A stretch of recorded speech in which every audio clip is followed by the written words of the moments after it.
Welcome to That Boxing Writers Podcast, the weekly podcast show about boxing.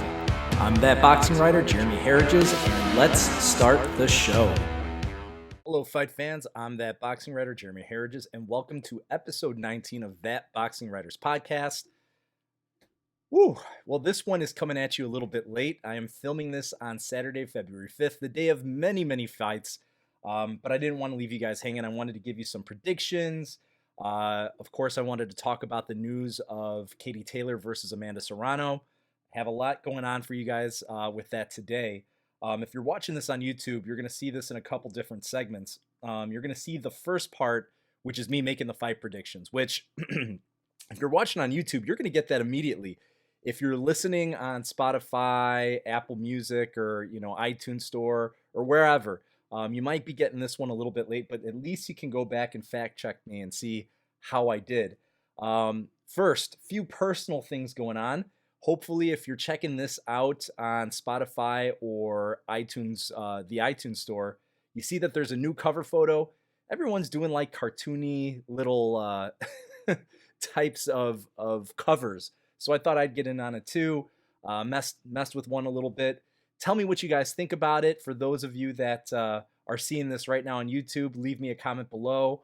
Or those of you listening to the podcast, let me know what you think. Do you like it? Do you not like it? Do you want me to go back to just the That Boxing Writer podcast symbol?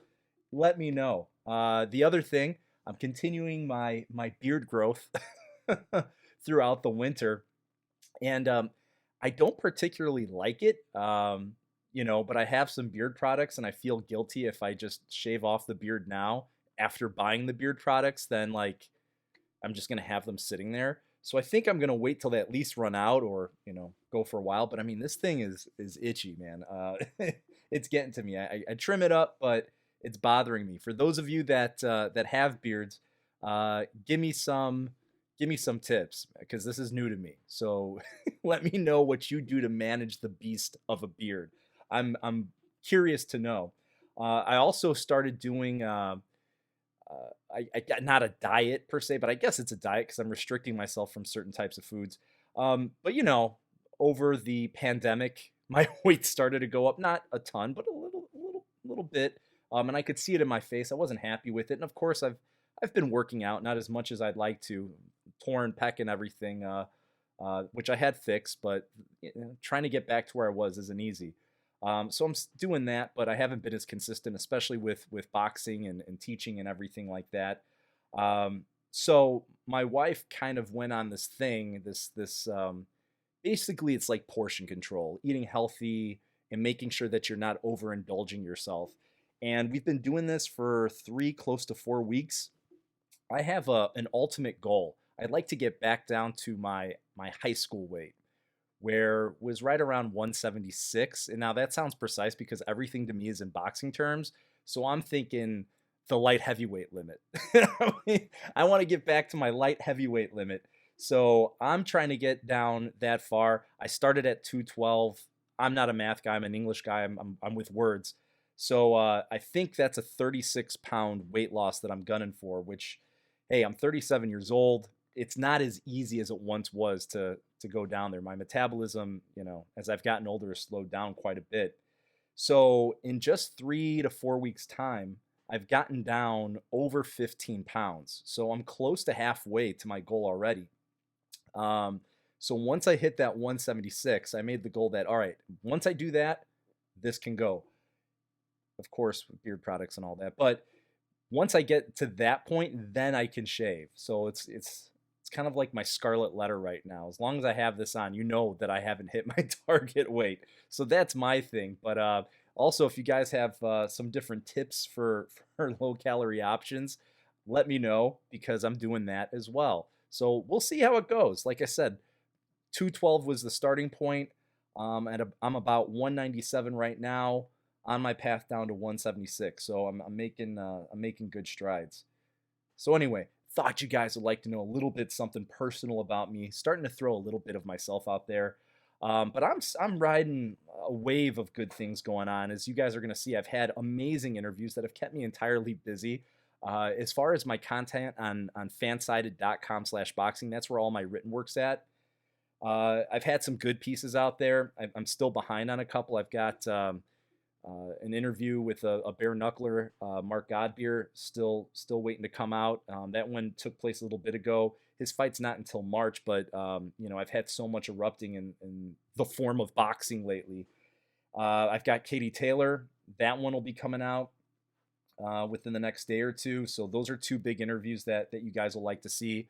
And of course, if you've been paying attention, I've talked to Amanda Serrano, Leo Santa Cruz, and Jake Paul. So those were some three big interviews. But before we get to all that, I want to take a look at this weekend's fights, which are going to be taking place either some now, some later. We'll see. But I want to make some fight predictions. So I'm going to start with the Clarissa Shields card. To me, there's nothing too dramatic looking at this fight card. There's the two main events, which, of course, are Clarissa Shields versus Emma Kozin, and then Chris Eubanks Jr. versus Liam Williams. Starting off with Clarissa Shields, you know what you're going to get from Clarissa Shields, especially when she's boxing a boxer who's not nearly as good as she is. She's going to outbox her. I don't think she's going to get a knockout. I don't think she's going to get a stoppage. She's going to do her thing. She's not that tremendous one-hit puncher, but I think that this is going to be a very lopsided decision, unanimous decision for Clarissa Shields. Nothing shocking about that. Chris Eubanks Jr., jury's still out on how good he can be. Liam Williams, I think, is a nice step up. I don't think he gets Liam Williams out of there. I think this one goes to a decision once again. I'm taking Eubanks by unanimous decision in this one. Even though Eubanks isn't the most classic boxer, I think he's strong enough to wear Liam Williams down to a point, but I don't think he's going to get the knockout. So that's my prediction on that fight card. Taking a look at the other one, you've got the Carlos Cuadras versus Jesse Bam Rodriguez card. Now, there are a number of great writers that put out their feedback on this one. NY Fights, my guy Abe Gonzalez, who's running the show now at NY Fights. So congratulations to Abe and the good folks over there. Got a ton of great people writing. They've got Marquise Johns now working with them, putting stuff out there. He's doing a great job. But they did a prediction piece they took from, I think, like 13 different people. They were kind enough to ask me for my input. I gave it. And it was 12-1. 12 of us said that we thought Jesse Bam Rodriguez is going to win this fight. Only one said Carlos Cuadras. Does the majority get this one right? We'll see. I said, and I like to pick around, this one's going 12, but it's not going to go 12. I said Jesse Bam Rodriguez knocks out Carlos Cuadras by TKO, so technical knockout, in round 10. That's my prediction. Why do I say that? Quadras is good, but he always loses the big fight. To me, at 33 years old, taking the amount of beatings that he's taken, I just don't see him going the distance in this one, and I don't see him winning it. You take a look at why I like Jesse Bam Rodriguez. Many people are talking about what type of potential this kid could have. He's 22 years old. He's a southpaw. He's got power. All those things spell disaster to me for Quadras. As someone that was kind enough to point out, the record for Quadras against southpaws is pretty good, but he hasn't fought one in a long time, and I don't think he's fought one, at least with the discrepancy now in natural ability that he has against Bam. I think Bam takes this one, stops him, TKO in 10. Let's see how close I get to that one. There's some other fights on that card. There's nothing that really excites me. I mean, Raymond Ford, Jamie Mitchell, there's not a whole lot that I see on that card. I will say this one, looking further down on the card, I'm looking at it right now on my computer. Aaron Aponte, who I had the pleasure of interviewing a while back, 4-0 going in against Luis Jordan. I think he takes that one. Does he get the knockout? I don't think so, but I think he gets a very unanimous decision. I think Aponte's got something. Keep your eye out for him on that card. That one's on DAZN. And then last but not least, the Fox pay-per-view event. Again, if you're listening or watching this right now, remember that one actually has a free portion to it, which starts at 7 Eastern, 6 Central. That's what I'll be watching. And that one has got a number of fights on it. I have a viewing guide if you want to take a look at that on fansided.com/boxing. I have all the information and links to get you where you want to go. But it's a pretty nice little card from top to bottom. You've got Fernando Vargas on the bottom. I don't think that is going to be televised. Now, the ones that they're going to be showing on Fox, first of all, you've got Ryan Carl versus Omar Juarez. Interesting bout. Both guys have talent, but to a degree. I mean, there's a certain ceiling there for each of those guys. I know that PBC was very high on Omar Juarez until he had the upset loss. I think that he is a much slicker boxer than Ryan Carl. Ryan Carl's got a nice power, but he likes to go for the gusto, likes to go for the knockout. I think Omar Juarez is going to box his socks off. I have Omar Juarez winning that one by a 10-round decision. He needs it. He needs it. To be honest, they both need it if they want to get into a contender spot, right? If they want to break into a top 15 or so. I mean, that might be outside the reach of each of them, but I just think that Omar Juarez has a lot more of an upside. I'm taking Omar Juarez by decision.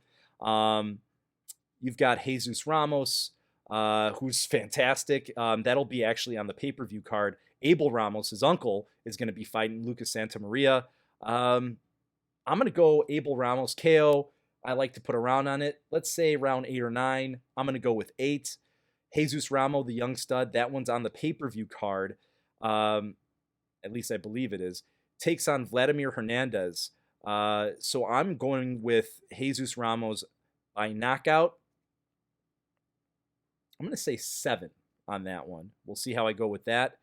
And then Leo Santa Cruz, who you're going to hear from in just a bit. Leo Santa Cruz is coming back since after 15 months off.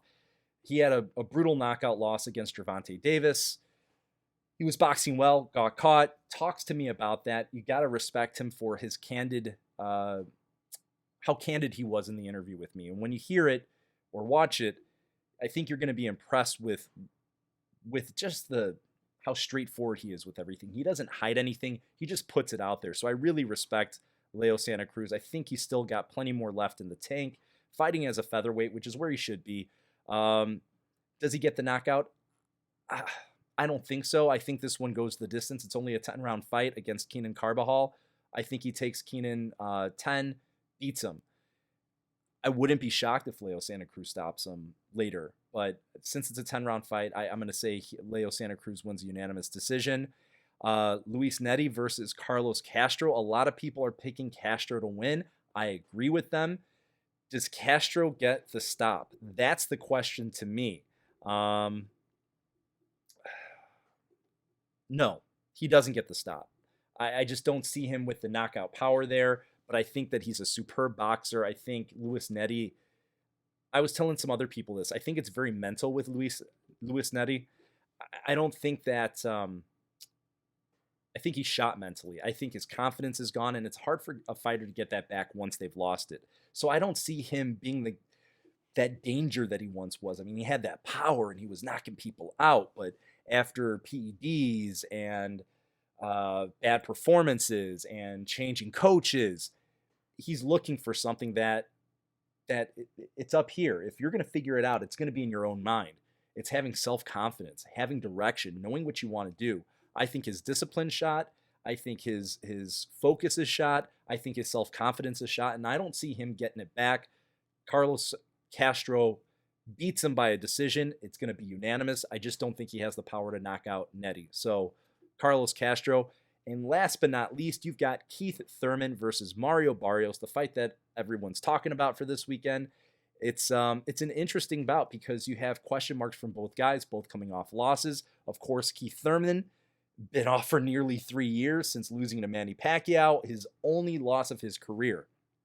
He also did look bad against Josecito Lopez the fight before that, which is why I picked Manny Pacquiao to beat him. But we'll see what happens with Keith Thurman. Mario Barrios, he's also coming off of a loss against Gervonta Davis. That one was more understandable to me because Gervonta Davis was supposed to beat him. I mean, everyone saw that one coming. But he had a good fight against him. That was the fight where Floyd had to come up to Gervonta and tell him, hey, you're losing this fight, which I don't think he was. But then he turns it on, knocks him out in the 11th round. Well, stops him via TKO. I think his corner stopped that one, which was a wise move on their part. With that being said, Keith Thurman to me isn't Gervonta Davis. Keith Thurman isn't Keith Thurman anymore. That era of invincibility is gone now. Keith Thurman looked shredded at the weigh-in, so we got to give him his props there. That is really impressive, the way he looked. It tells me that he's in condition, but he's also very low in weight. Came in at 145, may have overtrained for this one. What I think is interesting is that out of 4 trainers on a panel that was hosted recently, I was on it.